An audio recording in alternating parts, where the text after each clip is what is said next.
naka-close naman ito. Ito yung gwapo namin. Ito yung gwapo namin technician po mga kaibigan, mga reporter, mga follower. Follower. Please follower. Follow is a point. Okay. So, zero na pressure natin. Opo.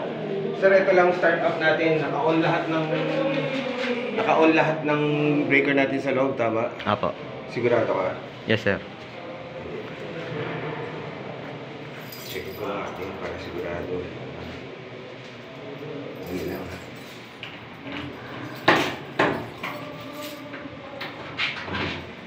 Okay, naka-on yung breaker. Naka-on yung breaker. Ano? Nakaangat. Nakaangat pareho din. Okay. Mga kontak. Easy. Ito naka-on din. Ito. Makita. Naka-on, breaker, both, controller, and motor. Pump. Okay. Okay na po. Yes, sir. Okay. So, ang start up lang natin palaging jockey pump muna, sir. Jockey pump muna. Pag na-stable na yun, ano, sa test na natin to, alam na natin ang settings nito. So, ang start up lang nito is, lagay lang natin sa auto ang jockey pump. Auto. Kaya yun ang yung bola na umakyat siya, di ba? Ang bilis magkatok, ano? Hindi, kasi, kaya mabilis mag-cut off, sir, kasi nakasarap pa yung ating riser. Maliit pala yung Maikli pa lang yung cut ano off. natin. Oo, Okay. kaya lumalagpas tayo ng ganun eh. Pero actually, may cut off tayo na, ito, Mababayan sa ano? okay, 120 o 115, ganyan, 110, ganyan. Okay? So, pagkatapos natin i-start up yun, since naka-build up na tayo ng pressure, hindi na magmababa, hindi nag-ano, ibig sabihin, walang leak yung check valves natin, okay siya.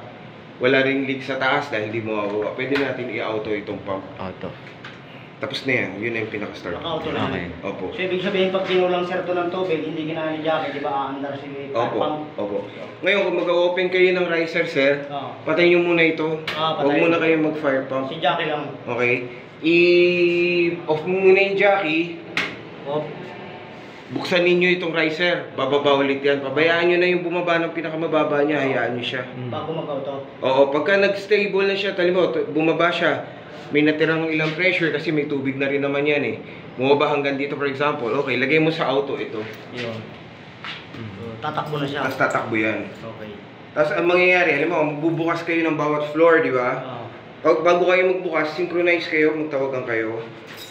Ay, I-off mo ulit ito. Magbukas ka ng isang palapag na isolation valve para pumasok sa isang palapag. Pag nabukas na, bumaba na yan, okay na, o yan ang gagalaw, i-auto mo na ito ulit, aangat siya ulit. Okay? Matapos, pagka bubukas ka ulit, patay mo muna ulit, para hindi yung dagdag, kasi kakaldag to eh. Kaya-kaya niya habulin yun eh. Di ba, lalo na pag maikli pa lang, baka masira yung motor natin. Mas maganda, huwag mo muna, buksan mo sa isolation valve. Pag bumaba na to reach na yung hanggang saan talaga, auto mo na siya ulit. Ganun lang hanggang sa mag-stable lahat ng palapag. Okay. Okay?